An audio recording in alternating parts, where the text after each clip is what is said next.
m'appelle Nicolas Thomas, je suis d'une formation d'ingénieur universitaire, l'informatique à la fac.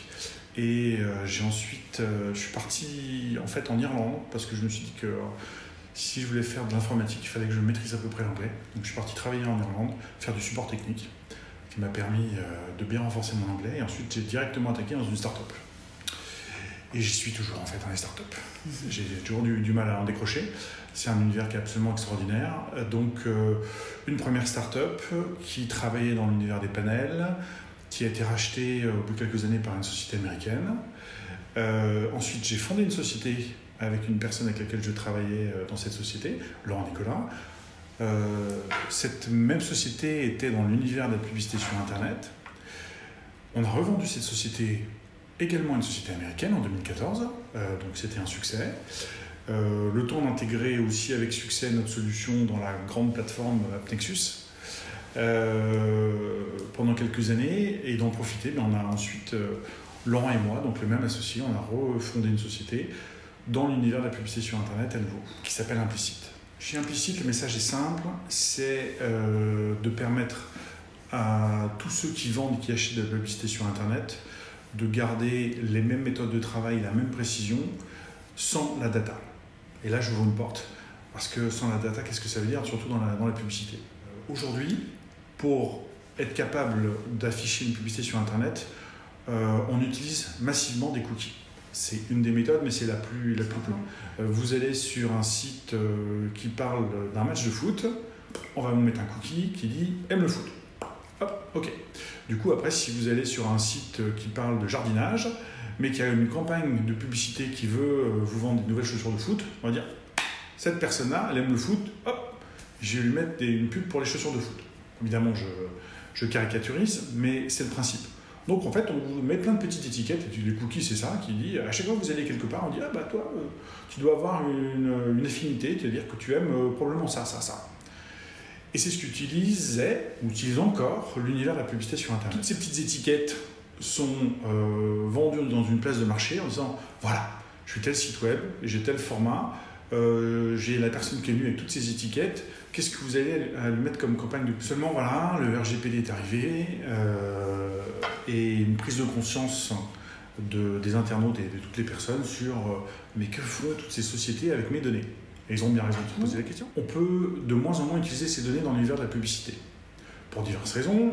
Déjà parce que, il faut le dire dans quel cadre on utilise, donc il y a des cadres qui sont pas suffisamment cohérents, qui n'ont plus le droit d'utiliser.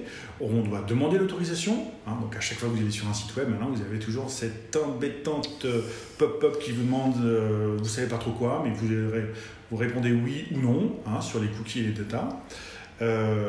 Vous avez aussi des navigateurs qui ne permettent plus l'utilisation des cookies dans un usage publicitaire. Donc ça c'est Safari, c'est Firefox et bientôt Chrome. Chrome qui a quand même 70% du marché. Donc le constat aujourd'hui, c'est donc que dans le marché publicitaire, 50% des publicités n'ont plus ces étiquettes, ces data.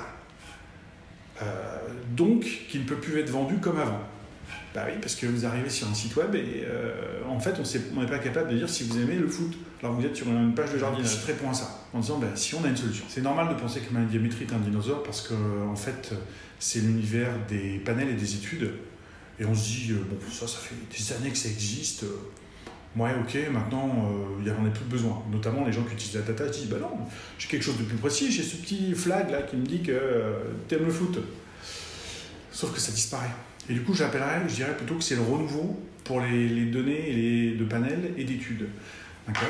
Et c'est exactement ce qu'on fait avec Médiamétrie. Donc Médiamétrie, que la plupart des gens connaissent, c'est une société française qui va permettre à tous les médias de connaître leur audience. Quand je dis tous les médias, c'est la télé, la radio, et évidemment Internet et bien d'autres. Et nous, ce qui nous intéresse dans le cadre d'Implicit, c'est Internet. Comment ils le font? Ils ont un panel, c'est-à-dire des gens, 25 000 personnes qui ont donné leur accord, qui sont rémunérés pour, qui font partie de ce panel. Faire partie de ce panel, ça veut dire je dis qui je suis et j'accepte que l'on mesure tout ce que je fais sur Internet. Donc avec un logiciel sur mon ordinateur ou sur mon téléphone ou ma tablette. Médiamétrie récupère ces données, est capable de redresser ça. Là, ils sont capables de dire le site le plus vu, c'est un tel, le deuxième, c'est celui-là, etc.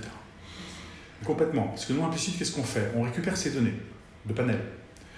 Et on va en fait proposer à nos clients d'aller sur les sites qui ont une affinité avec leur cible. Je m'explique, je reprends mon exemple sûrement basique de la personne qui aime le foot. Je regarde dans le panel des gens qui sont allés sur des sites qui parlent de foot. D'accord? Ça, c'est facile. Je veux dire, il suffit de regarder les URL, on l'a.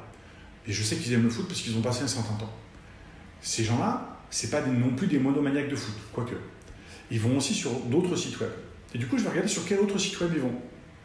Et ça va me permettre ensuite de proposer cette liste de sites web à mes clients. Alors évidemment, je ne vais pas leur proposer un site web où ils ne représentent que 0,5% du trafic. Sinon, ils ont peu de chances de les toucher.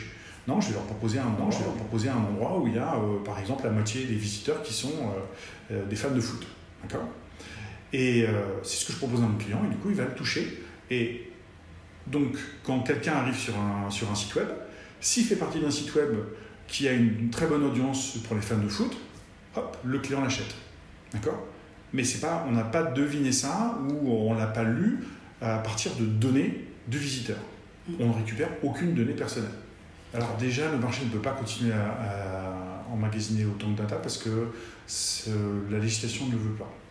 D'accord? L'usage et la population en général ne le veut plus non plus. Donc il faut qu'on change. D'accord? Il y avait un code d'arrêt à ça aussi. Chrome, je disais, donc à 70% du marché des navigateurs, vont l'année prochaine arrêter l'autorisation d'utiliser les cookies pour un usage publicitaire. Donc c'est un mur. D'accord? Donc il faut trouver d'autres solutions. Et ça existe.